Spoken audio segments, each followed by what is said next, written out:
A lot of us grew up watching Knight Rider, so we were enthralled by the idea of the power shot function in the 2024 Dodge Hornet RT. Much, well, a little bit, like Michael Knight pressing KITT's turbo boost button, power shot is supposed to knock a second and a half off the plug-in hybrid Hornet's 0 to 60 mph time. But we eventually found that KITT was just an ordinary Trans Am, and that the turbo boost button did nothing. Turns out the Hornet's power shot function isn't far behind. Before we express our disappointment with power shot and the numbers behind it, we must tell you we found the 2024 Dodge Hornet RT we tested is, in all other respects, a thoroughly enjoyable SUV. We talk about cars having personality, and the Hornet is a great example, as we found in a recent Hornet vs Toyota RAV4 comparison test, which the Dodge won handily. It does everything other compact SUVs do, and with a cheerful eagerness that is addicting.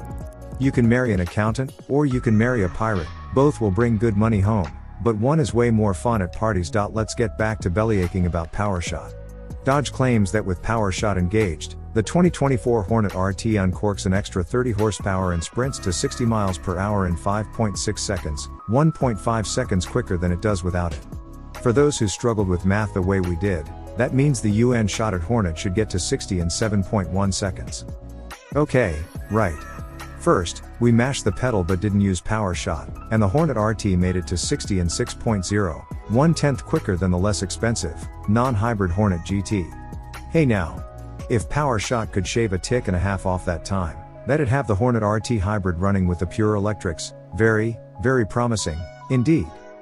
And so, we followed the process to engage power shot, an odd one, more on which in a moment, and prepared for glory.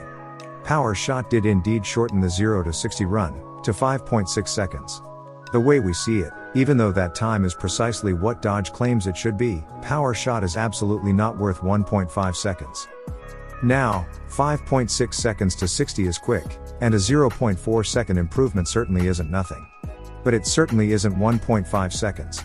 Kudos to Dodge for delivering the advertised 0 to 60 time, but raspberries for making power shot look better than it is by claiming the UN shotted Hornet RT is slower than it is.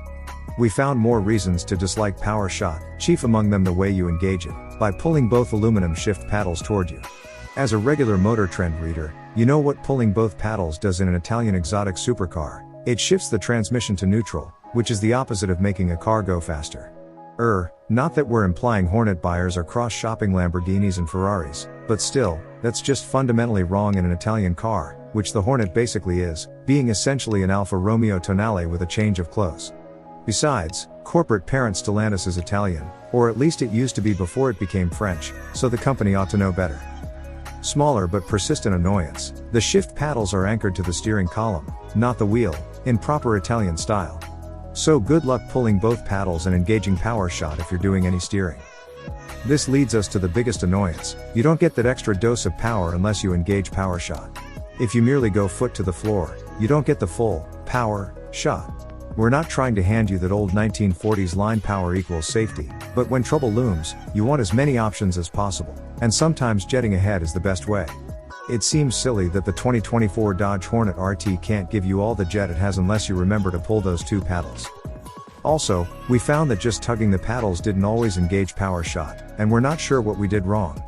That could be a challenge if you opt for the jet ahead choice and find it doesn't work. The bottom line is that if you floor the accelerator, the Dodge Hornet RT, and every other car, ought to give you every bit of power it has. Lucky for its owners, since powering their way out of trouble won't always be an option, the 2024 Dodge Hornet RT has pretty good brakes. They drew the little SUV down from 60 mph in 118 feet with good bite and well-controlled nosedive. Handling is commendable, too. The Hornet made it around our Figure 8 course in a respectable 26.5 seconds and produced 0.84 grams, average, of lateral grip. Oddly enough, we never heard any tire squeal. On the Figure 8 handling course, we had to go entirely by feel. That was refreshing but unusual and a little unexpected. Out on our favorite curvy roads, this translated to big fun. The Hornet RT uses its 1.3-liter turbocharged 4-cylinder engine and an electric motor to power the front wheels, while another electric motor turns the rears. The peak combined horsepower figure is 288, while peak combined torque is 383 pounds-to-foot. Both on the test track and through our favorite curves, we could feel the all-wheel drive system working to keep the Hornet going where we pointed it, and no matter how high we cranked up our speed, all in the name of sober scientific investigation, mind you. The Hornet kept its poise and kept us laughing. Oddly enough, while most hybrids deplete their batteries when driven enthusiastically, the Hornet kept its topped up. Good to know that at the end of a fast run you'll still have most of its modest 32-mile all-electric range available to you. But that does bring up another problem with the 2024 Dodge Hornet RT. Its fuel tank only holds 11.2 gallons, down 2.3 from the non-hybrid Hornet GT. If the RT delivers its EPA combined fuel economy of 24 miles per gallon, that plus a fully charged battery gives you 301 miles of range.